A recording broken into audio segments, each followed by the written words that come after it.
ચોટીલા પ્રાંતે પોતાના વિસ્તારમાં તો કાર્બોસલના ગેરકાયદેસર ખોદકામ પર તવાઈ બોલાવી છે, જેને કારણે ભૂમાફિયાઓ અત્યારે ભૂગર્ભમાં ઉતરી ગયા છે.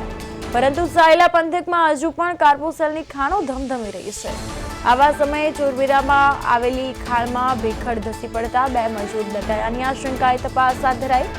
ખાન વગડિયા રોડ પર જમણી બાજુએ ચોરવીરાની સીમ આવેલી છે, જ્યાં રોડથી અંદાજે 3 કિલોમીટર દૂર કાર્બોસલનું ખોદકામ કરવામાં આવી રહ્યું હતું. સોમવારે ખાડામાં ભેખડ ધસી પડવાને કારણે 2 મજૂર દટાયા હોવાની માહિતી મળી હતી, તો મોત નીપજ્યા હોવાનું સામે આવ્યું છે. ચરખીના નિશાન પણ મળી આવ્યા. આ ઉપરાંત બહાર કાઢવામાં આવેલા તાજું પાણી અને પાણી કાઢવા માટે દેડકો પણ મળી આવ્યો હતો. આ સાથે જ કાર્બોસલના ખાડામાં છાસવારે મજૂરના મોત થવાની ઘટના બને છે, પરંતુ પરપ્રાંતીય મજૂરોને પૈસા આપીને મામલો દબાવી દેવામાં આવતો હોય છે.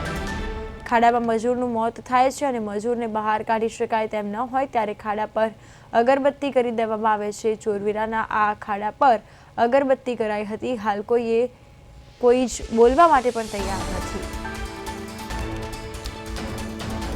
આ સાથે વધુ વિગતો સાથે સુરેન્દ્રનગરથી અમારા સંવાદદાતા જિગ્નેશ ફોન લાઈન પર જોડાઈ ગયા છે. જિગ્નેશ, અહીં ભૂમાફિયાઓ ભૂગર્ભમાં ઉતર્યા, કારણ કે ચોટીલાના ચોરવીરાના જે કુવાઓ છે જ્યાં 2 મજૂર દટાયા હોવાની આશંકા છે. શું અપડેટ્સ?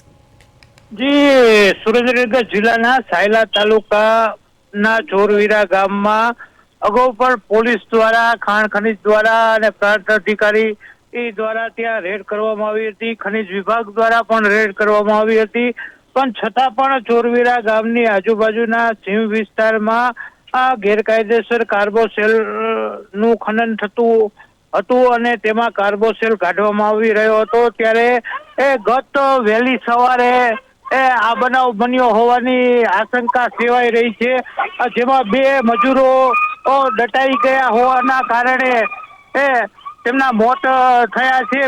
ભેખડ પડવાના કારણે બંને મજૂરો દટાઈ ગયા હતા તેવું પ્રાથમિક તપાસમાં જાણવા મળી રહ્યું છે. પરંતુ મામલતદાર અને પ્રાંત અધિકારી સહિતની ટીમ દ્વારા ત્યાં તપાસ કરવામાં આવી હતી, પણ તેમને કશું હાથ લાગ્યું નહોતું. ત્યારે કાર્બોસેલના ખાડાઓમાં છાસવારે મજૂરોના મોત થવાની ઘટના બને છે, પરંતુ પરપ્રાંતીય મજૂરો હોવાના કારણે આ તમામ જે ઘટનાઓ બને છે તે ઘટનાઓને દાબી દેવામાં આવતી હોય છે. તેવા અનેકવાર કિસ્સાઓ સામે આવ્યા છે. ત્યારે ફરી એકવાર ચોરવીરા ગામમાં પણ આવી રીતની એક ઘટના સામે આવી છે. જી બિલકુલ, અહીં ખાસ કરીને જો વાત કરીએ તો અહીં જે પ્રકારે વિગતો સામે આવી છે કે અહીં ખાડા પર અગરબત્તી કરવામાં આવે છે અને મામલો ત્યાં ને ત્યાં જ પૂરો કરી દેવામાં આવે છે. અને અહીં એ પણ જાણવા મળ્યું છે કે પરપ્રાંતીય મજૂરોને પૈસા આપીને મામલો દબાવી દેવામાં આવે છે. તો ખાણ ખનીજ વિભાગ જ્યારે આ અંગે રેડ કરે છે, દરોડા પાડે છે, ત્યારે આ અંગે તપાસ અપડેટ તેને લઈને શું વધુ વિગતો?